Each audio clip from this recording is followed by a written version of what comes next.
എനിക്ക് പലപ്പോഴും തോന്നിയിട്ടുണ്ട്. ചില സമയത്തൊക്കെ കുട്ടികളൊക്കെ എന്തെങ്കിലും ചെറിയ തെറ്റുകളൊക്കെ ചെയ്യുമ്പോഴത്തേക്കും വലിയ ആൾക്കാരൊക്കെ കൂടെ പോയി അവരൊരുപാട് ചീത്ത പറയും. വെറുതെ അവരുടെ അടുത്ത് ശബ്ദം ഉയർത്തി അടിക്കുകയും ചിലപ്പോൾ നാണം കെടുത്തൊക്കെ ചെയ്യണത് നമ്മൾ കാണലുണ്ട്. അപ്പോഴൊക്കെ അതുകൊണ്ട് എന്താ ഫലം ഉണ്ടാവുക എന്ന് ഞാൻ ആലോചിക്കാറുണ്ട്. നമ്മളെ ഫുട്ബോളറല്ലേ, ലോക പ്രശസ്തമായിട്ടുള്ള ഫുട്ബോളർ പെലേൻ്റെ ജീവിതത്തിൽ ഉണ്ടാകുന്ന ഒരു കഥ പറയുന്നുണ്ട്. ചെറുതാവുമ്പോൾ ഒരു 14 വയസ്സൊക്കെയുള്ള സമയം ആ സമയത്ത് സിഗരറ്റ് വലി ഇങ്ങനെ ഒരു ചെറിയ അഡിക്ഷൻ ലെവലിലേക്ക് ഇങ്ങനെ മാറിക്കൊണ്ടിരിക്കുകയായിരുന്നു പെലേക്ക്. ആ സമയത്ത് വീട്ടിൻ്റെ അപ്പുറത്ത് ഒരു സ്ഥലത്ത് കുറച്ച് സുഹൃത്തുക്കളെല്ലാവരും കൂടി ഇങ്ങനെ വലിച്ചുകൊണ്ടിരിക്കുകയാണ്. അപ്പോൾ ഒരു സുഹൃത്തിൻ്റെ അടുത്ത് നിന്ന് ഒരു പഫ് ഇങ്ങനെ വലിക്കാൻ വേണ്ടി ഇങ്ങനെ എടുത്ത സമയത്താണ് പെലേൻ്റെ അച്ഛൻ അതുവഴി നടന്നു പോയത്.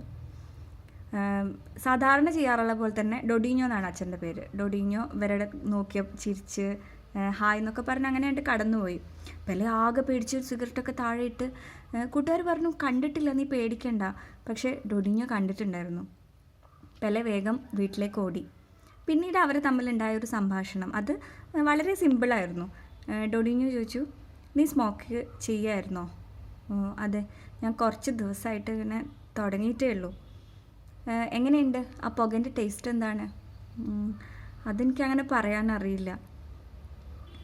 പെലെ, നീ ഒരു ഫുട്ബോളറാണ്, നീ ഒരു നല്ല ഫുട്ബോളറാണ്. ചില സമയം ഒരു പക്ഷേ നീ ചിലപ്പോൾ നല്ലൊരു സ്റ്റാർ ഫുട്ബോളർ ആയേക്കാം. പക്ഷേ നിനക്ക് സ്മോക്കിങ്ങും ഡ്രിങ്കിങ്ങും ഒക്കെ ഉണ്ടെങ്കിൽ നിൻ്റെ ബോഡിക്ക് അത് താങ്ങാൻ പറ്റില്ല. അത്രയ്ക്ക് ആ ഉയരങ്ങളിൽ നീ എത്തില്ല. അത് കഴിഞ്ഞ് ഡൊഡീഞ്ഞോ പേഴ്സിൽ നിന്ന് കുറച്ച് പൈസ എടുത്തിട്ട് പെല്ലേൻ്റെ കയ്യിൽ കൊടുത്തു. എന്നിട്ട് പറഞ്ഞു, അടുത്ത് പോയി കണ്ണിൽ നോക്കി പറഞ്ഞു,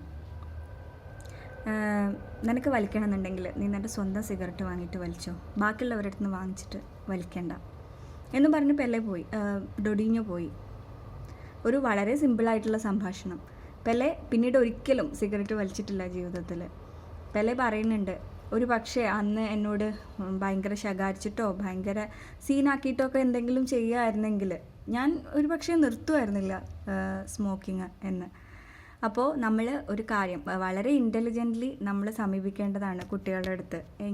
അവരുടെ അടുത്ത് നോ പറയുന്നത് എപ്പോഴും വളരെ ഇൻ്റലിജൻ്റ്ലി ആലോചിച്ചും കാച്ചി കുറുക്കി ചെയ്യേണ്ട ഒരു പ്രവൃത്തിയാണ്.